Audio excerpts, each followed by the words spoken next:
집으로 피하여 도망하는 중에 야곱이 돌베개를 베고 잠을 자던 곳이 있습니다. 곧 베델입니다.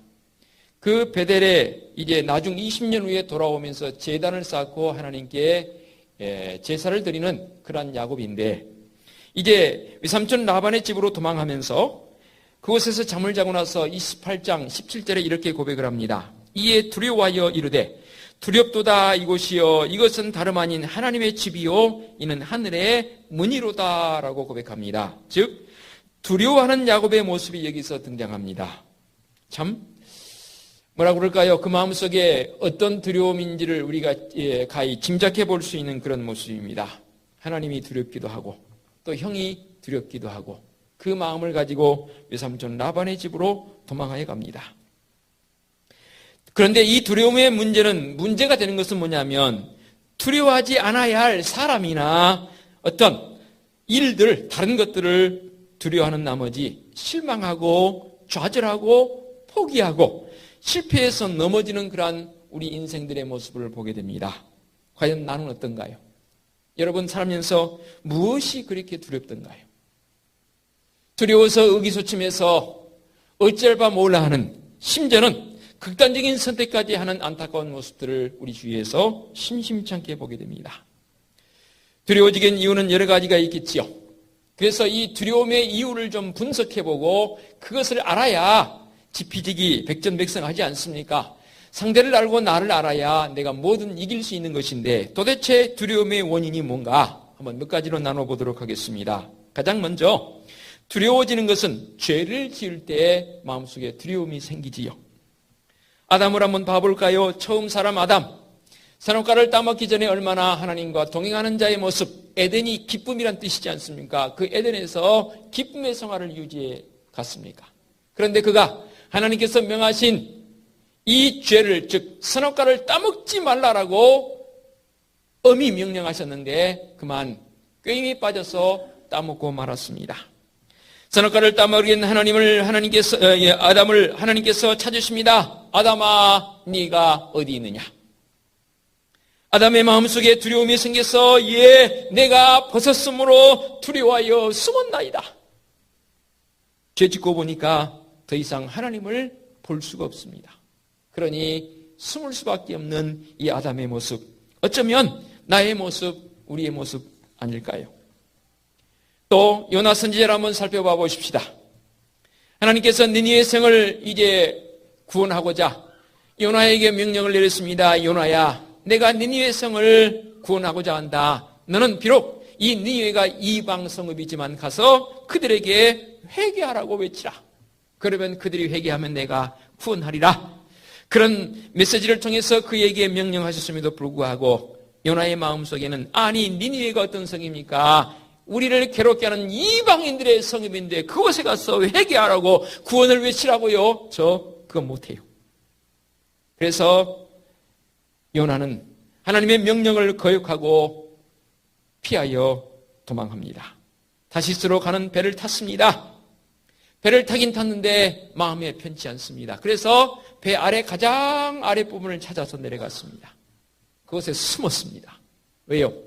하나님의 명령을 어기고 니느웨로 가지 않고 요바로 가는, 다시스로 가는 이 배를 탔기 때문에 마음속에 하나님의 명령을 어겼기 때문에 즉 두려운 것이죠. 사람이 언제 두렵다고요? 바로 죄를 지었을 때입니다. 사람은 두려움을 가집니다. 요나처럼 하나님이 주신 사명을 감당치 않을 때 두려움이 생기지요. 제가 신학교 입학할 당시만 해도 지금 상황과는 상당히 많이 다릅니다. 저희 신학교 입학 정원이 80명이었습니다. 그 가운데 언젠가도 말씀드렸지요. 60명 정도는 이미 상당히 인생의 연륜이 있으신 분들이 신학교 입학을 했습니다. 고등학교 막 졸업하고 현역, 이제 졸업하고 막 입학한 아이들을 현역이라고 그랬는데 그 현역으로 신학교에 입학한 아이들은 불과 한 20여 명 정도밖에 안 됩니다. 제가 이 말씀 드리냐면 그렇게 당시에는 신학교를 이제 늦게 입학하신 분들이 꽤 많았어요. 그리고 같이 입학했던 분들 내지는 선배들의 이야기를 들어보면 때로는 저도 그런 질문을 던지기도 했어요. 왜 그 연세에 저처럼 고등학교 졸업하자마자 신학하시지 뭐 그렇게 40, 50 들어서 신학을 하십니까? 물으니까 그분들 대답이 거의 일맥상통해요. 뭐냐면 인생 나름대로 살아보려고 했다는 거예요. 그런데 과거에 내 부모님이 서원을 했거나 또 본인이 서원을 했거나 해서 하나님의 종이 되겠다고 서원했는데 그게 싫어서 세상 살아보니까 안 돼요. 하나님께서 막으세요. 그래서 우리가 천부의 의지 없어서 두 손 들고 옵니다 하는 것처럼 그분들을 결국 하나님의 강권적인 역사로 인생의 삶이 두려워서 하나님 앞에 나와 종이 되겠다고 고백하며 신학교에 입학한 우리 동료들 내지는 선배들의 이야기를 제가 들어본 적이 있습니다. 그렇습니다. 하나님의 명령을 어긴 그것, 내가 하나님과 하겠다고 서원했던 그것, 이 모든 것들이 다 죄적 요소로 우리에게 다가온다 그 말입니다. 결국 뭡니까? 이 두려움은 양심의 소리 아닌가요? 회개하라는 하나님의 음성 아니던가요? 죄의 문제를 해결하는 독촉장 아니던가요? 그렇습니다. 우리가 범죄할 때에 때로는 하나님의 명령을 어길 때에 마음속에 두려움이 생기지요. 그러면 우리는 그 두려움 있는 상태로만 살아야겠습니까? 이 두려움을 극복해 나가야 합니다. 어떻게 극복해 나가나요? 마인드 컨트롤해서 이기면 된다 하면 이겨지던가요? 그렇게 되지 않습니다. 이 죄적 요소는 철저하게 주님 앞에 나와야 합니다. 어떻게 나와야 합니까? 이사야 선지자를 통해 말씀하십니다. 1장 18절에 오라 우리가 서로 변론하자 너희 죄가 주홍 같을지라도 뭐처럼 휘어진다고요? 눈과 같이 휘어질 것이요 진홍같이 붉을지라도 양털같이 희게 되리라고 말씀하십니다. 얼마나 복된 말씀입니까?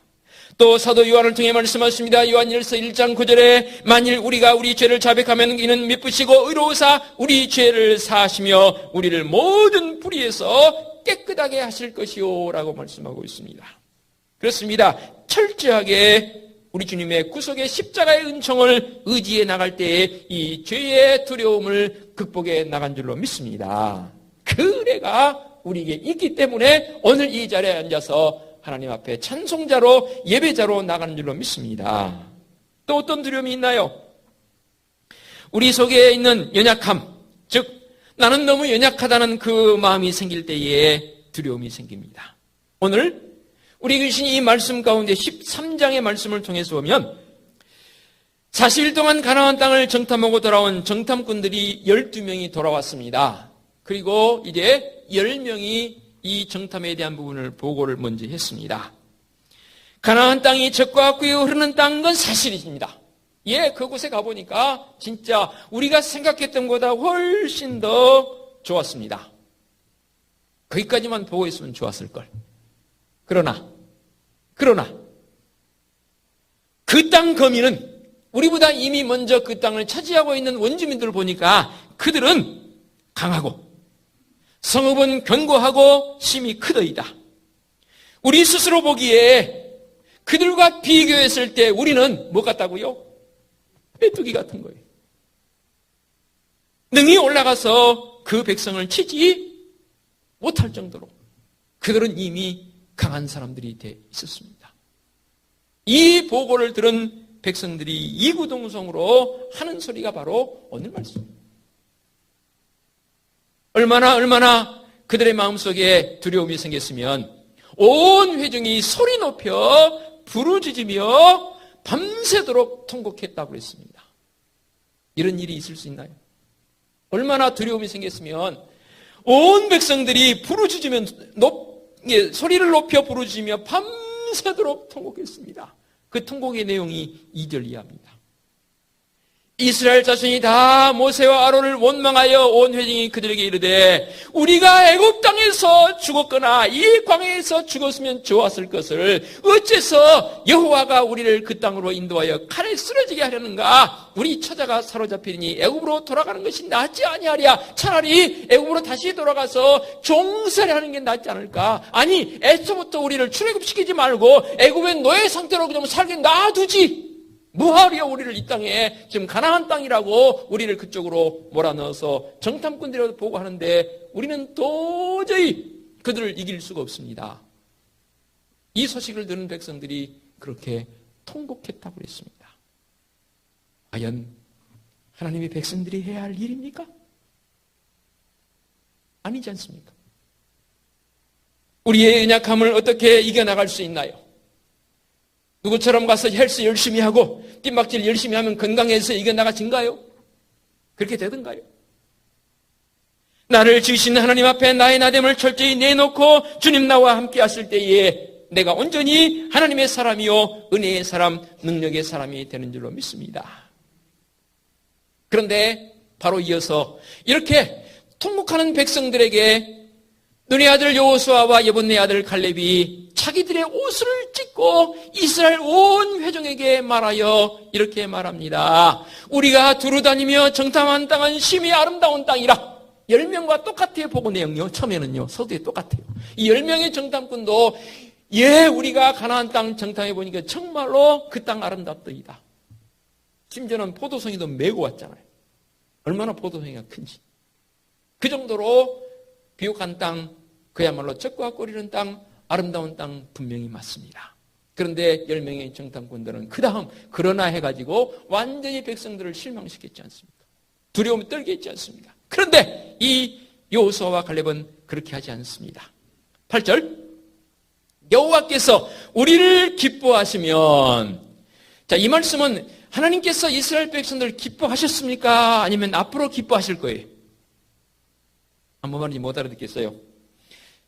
하나님께서 이스라엘 백성을 향해서 기뻐하셨습니까? 앞으로 기뻐하실 겁니까? 하나님께서 이스라엘 백성을 기뻐 안 하셨으면 백성들을 가나안 들어가게 하셨을까요? 기뻐하셨어요. 그리고 앞으로도 기뻐하실 겁니다. 두 개가 다 해당되어집니다. 여호와께서 우리를 기뻐하시면 우리를 그 땅으로 인도하여 들이시고 그 땅을 우리에게 주시리라. 이는 과연 적과 꿀이 흐르는 땅이라. 다만 여호와를 거역하지는 말라. 또 그 땅 백성을 두려워하지 말라. 그들은 우리의 뭐라고요? 이 번역을 매번 제가 설교할 때마다 말씀드리잖아요. 이 번역 이렇게 하지 말고 옛날 번역 그대로 뒀으면 싶어요. 그들은 우리의 밥이라. 너 내 밥이야. 그 뭐예요? 너 나 못 이겨. 그 말 아니? 좀 상투적인 표현이죠. 그래서 사실 제대로 번역을 하긴 했습니다. 그들은 우리의 먹이라. 그들의 보호자는 그들에게서 떠났고 여호와는 우리의 하나님 우리와 함께 하시느니라. 또 말합니다. 그들을 두려워하지 말라. 두려워하지 말라는 다른 말로 뭐예요? 강하고 담대하라는 겁니다. 무엇이 그렇게 두렵냐는 거죠. 그들 스스로가 연약함을 고백하는 것 좋은 일입니다. 나의 나됨을 하나님 앞에 내놓는 것, 연약함 고백한다는 건 좋은 일이에요. 그러나 그 연약함 때문에 두려움이 생겼다. 그야말로 믿음의 사람 아닙니다. 왜 주님께서 구속의 십자가의 은총을 우리에게 주셨나요? 나의 죄성, 나의 연약함을 다 십자가의 구속의 은총으로 또 주님 부활하심을 통해서 승리자의 모습으로 살기 위해서 우리에게 주신 줄로 믿습니다. 그리고 또 뭐 때문에 두려운지 아십니까? 미래에 대한 불확실성입니다. 백성들이 지금 원망하며 통곡하는 내용이 뭡니까? 가나안 땅에 들어가게 되면 그곳이 보장이 안 된다는 거예요. 하나님 분명히 약속하셨거든요. 내가 그 땅을 너희에게 주리라. 이미 아브라함 때부터 약속해 주셨거든요. 미래에 대한 불확실성 우리에게도 있습니다. 고3 학생을 자녀를 둔 예를 들어서 가정이라면 우리 아들, 딸 대학 갈 수 있을까? 대학 간다면 어느 대학을 갈 수 있을까? 사업하신 분들 새로운 사업을 시도하면서 글쎄 내가 이걸 성공할 수 있을까? 등등. 이후에 내가 5년 후에 10년 후에 내 삶의 모습은 어떻게 변해 있을까?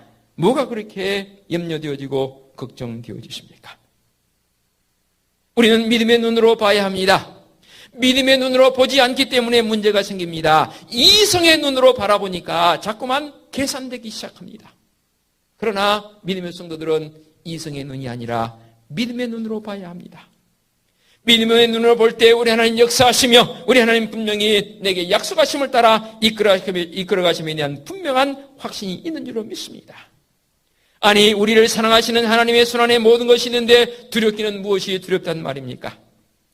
문제는 어떤 눈으로 바라보느냐입니다. 지난 금요 한밤 기도에 제가 이런 표현 썼습니다. 창세기 1장 26, 27절의 말씀을 통해서 우리의 형상을 따라 사람을 창조하셨는데 남자와 여자를 창조하셨다고 그랬는데 그때에 하나님의 형상의 시야가 우리에게 필요합니다. 왜냐하면 우리가 하나님의 형상을 닮았기 때문에 우리에게도 하나님의 형상의 시야가 필요하다 그 말입니다. 즉 하나님의 시야가 필요합니다. 그런데 우리는 그 하나님의 시야는 언젠간 없이 버려버리고 세상적 시야를 가지기 때문에 안 되는 거죠.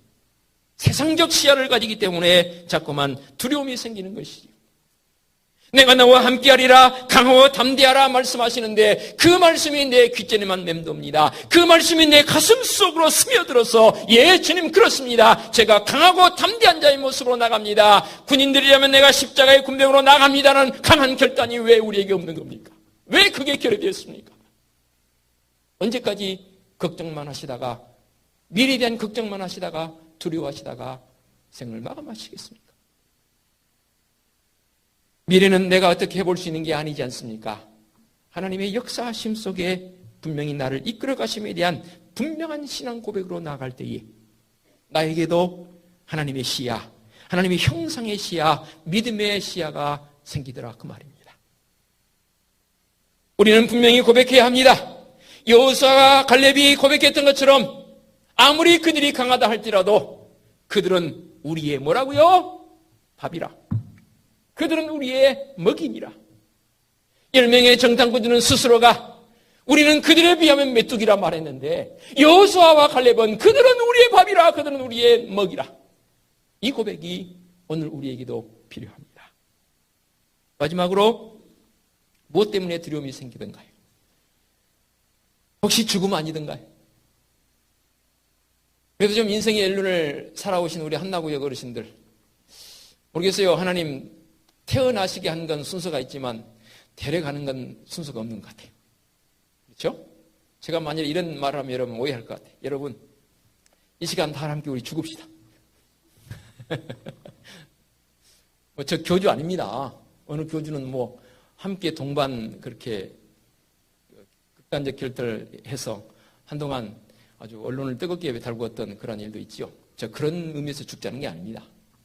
우리 지금 이 시간, 이 순간 하나님께서 나를 데려가신다 할지라도 여러분 예언이 있으십니까? 미래는 있으십니까? 또 이렇게 말하면 여러분이 대답을 좀 해주셔야 제가 다 힘이 나는데 그냥 입 다물고 그래 목사님 환자 먼저 죽으세요. 그러면 저 곤란해져요. 설마 그러진 않겠지만 우리 인생의 마지막이 지금이라고 가정해 보십시다. 미련이 생기나요? 미련은 없대요. 아, 감사합니다. 그렇다고 회의론을 말하자는 게 아니지 않습니까? 정말로 하나님이 나의 창조주 아버지시고 내 생명을 주관하신 하나님이라면 그 하나님 앞에 우리가 어떻게 고백해야 할까요? 안타까운 모습은 오늘 10절 온 회중이 그들을 돌로 치려 하는데 온 회중이 그들을 돌로 그들이 누구예요? 지금 지도자 모세와 아론을 비롯해서 지도급에 있는 사람들을 지금 대표적인 모세와 아론을 이 백성이 돌로 쳐서 죽이려고 합니다. 왜냐하면 자기들을 잘못 인도했다는 거예요. 10명의 정탐꾼들이 와서 그 가나안 땅에 사는 사람들이 그런 모습이더이다. 너무 강해서 우리는 그들에 비하면 메뚜기에 불과합니다. 그러니까 밤새도록 통곡했다고 그랬잖아요. 그리고는 열불이 나서 백성들이 돌을 쳐서 모세와 아론을 비롯한 지도자를 돌로 쳐서 죽여버리려고 합니다. 그리고 말씀했잖아요. 다른 지도자를 한 명 세워서 4절 보니까 이에 서로 말하되 우리가 한 지휘관을 세우고 애굽으로 돌아가자. 모세 아론 말고 다른 지도자를 세워서 자기들의 입맛대로 자기들의 입맛에 맞는 지도자를 세워서 그들을 선봉장으로 해서 우리 가나안 땅 가지 말고 다시 애굽으로 돌아가자. 그리고 모세와 아론을 죽여버리고 우리 하나님께서 가만히 놔둘 리가 없죠. 10절 중하반절 볼까요? 그때에 어떨 때예요?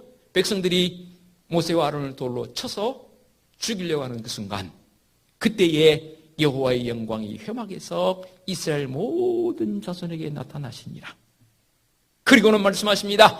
여호와께서 모세에게 이르시되 이 백성이 어느 때까지 나를 멸시하겠느냐. 내가 그들 중에 많은 이적을 행하였으나 어느 때까지 나를 믿지 않겠느냐. 하나님 진노하십니다.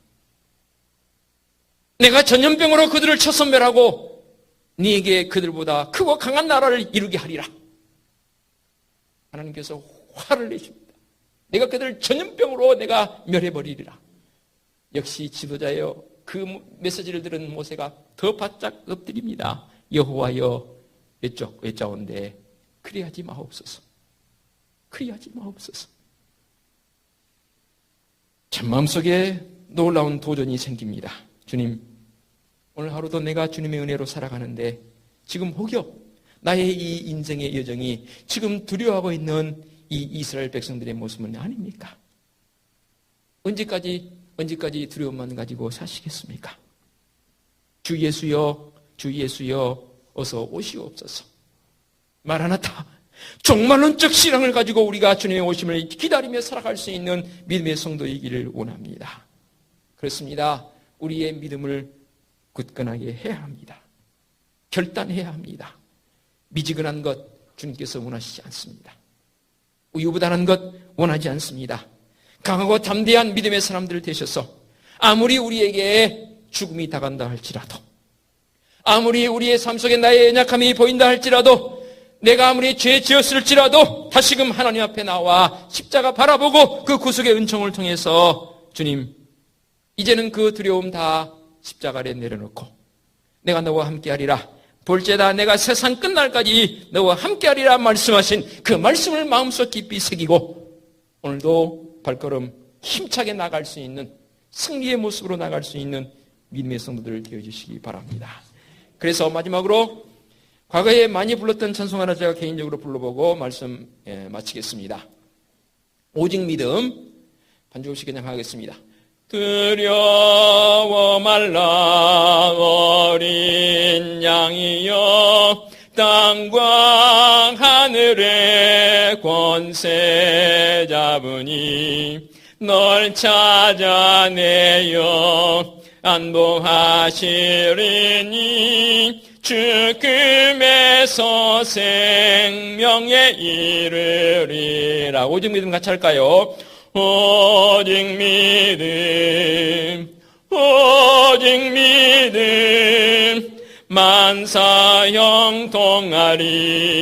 오직 믿음, 오직 믿음, 오직 믿음, 오직 믿음, 만사 형통하리. 오직 믿음. 아멘. 기도하겠습니다.